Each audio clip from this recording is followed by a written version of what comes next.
Hello दोस्तों, स्वागत है आपका अपने चैनल तैयारी जीत में। आज हम देखने वाले हैं कक्षा 10वीं के विषय हिंदी त्रैमासिक परीक्षा जो आपकी यहाँ पर होने वाली है 2022-23 में।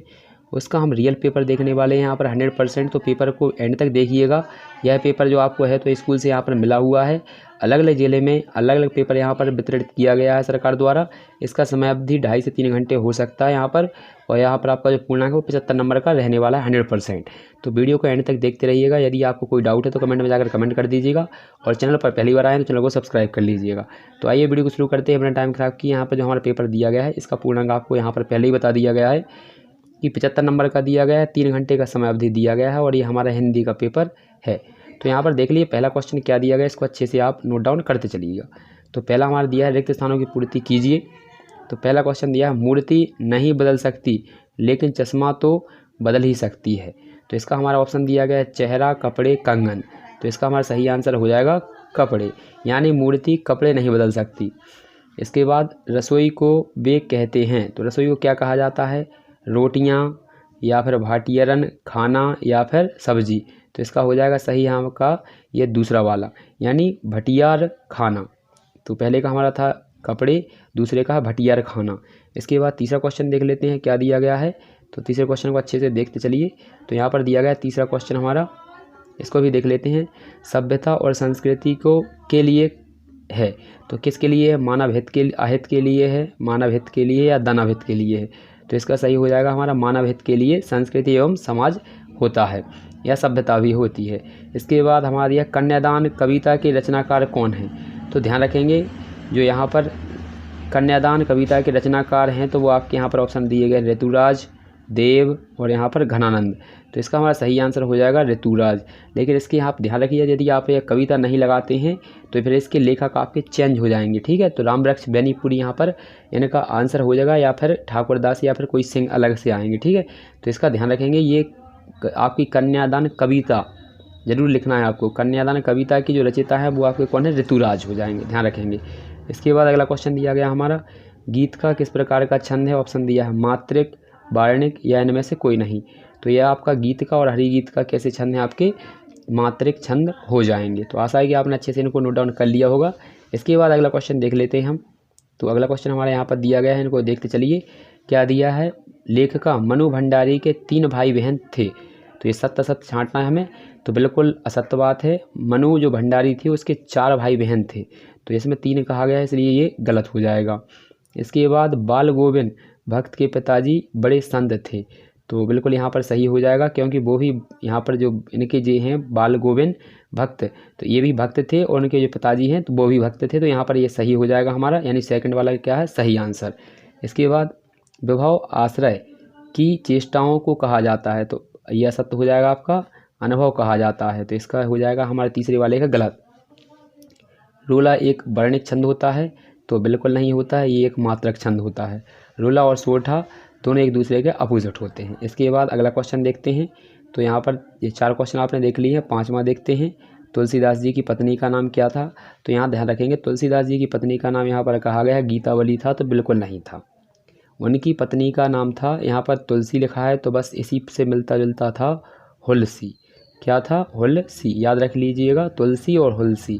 तो यहाँ पर दोनों के नाम मिलते जुलते हैं तो उनकी ये पत्नी का नाम था। तो पहले का हमारा हो जाएगा आपका पता है असत्य, दूसरे वाले का सत्य, तीसरे वाले का सत्य, चौथा सत्य और 5वां असत्य। ये आपके सत्य सत्य के आंसर यहाँ पर हो जाएंगे। इसके बाद अगला क्वेश्चन दिया गया है, इसको देख लीजिए। तो यहाँ पर हमारा अगला क्वेश्चन क्या दिया गया है, एक वाक्य में उत्तर दीजिए। तो यहाँ पर लिखा हार्ल पक्षी की क्या विशेषता होती है, इसका हमें आंसर देना है। इसके बाद गोस्वामी तुलसीदास जी के पिताजी का नाम क्या था। हिंदी के सर्वाधिक लोकप्रिय महाकाव्य का नाम है आपका महाभारत और गीता। इसके बाद जानबूझकर किस अलंकार में टेढ़ा अर्थ लाया जाता है। इसके बाद राम लक्ष्मण के वंश का क्या नाम था। तो ये क्वेश्चन हो गया आपके आंसर, आपको यहाँ पर अच्छे से इनको याद करके यहाँ पर पूरा लिख के आना है। इसके बाद अगला क्वेश्चन देख लेते हैं हमारा क्या दिया गया चौथा। तो चौथा क्वेश्चन आपका ये दिया गया है, इसको अच्छे से नोट डाउन आपको कर लेना है, ठीक है। ये चौथा क्वेश्चन है आपका। तो ये रहा आपका चौथा क्वेश्चन। तो यहाँ पर अच्छे से इसको देख लीजिए। तो यहाँ पर दिया गया है आपको अच्छे से ये वाक्यांश दिया गया है और इसके अथवा में भी एक वाक्यांश दिया गया है। तो इसको अच्छे से पढ़ कर आपको ये अर्थ इसका कर लेना है। ठीक है, इसमें क्या करना है पढ़ लीजिए पहले।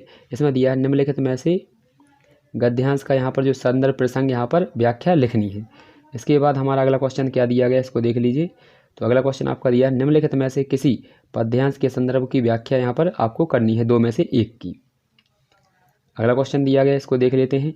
अगला क्वेश्चन हमारा क्या दिया गया यहाँ पर, सूरदास या तुलसीदास जी के यहाँ पर विशेषता बतानी है। इन बिंदुओं पर 2 रचनाएं लिखनी है, भाव पक्ष, कला पक्ष और साहित्य में स्थान। तो इनका आंसर आपको अच्छे से देख लेना है। इसके बाद हमारा अगला क्वेश्चन दिया है 7वां, राम वृक्ष बैनीपुरी या मनु भंडारी के यहाँ पर साहित्यिक जो चित्रण है उनके ऊपर आपको यहाँ पर ये आपको लिखना है। तो अच्छे से इनका नोट डाउन कर लीजिए।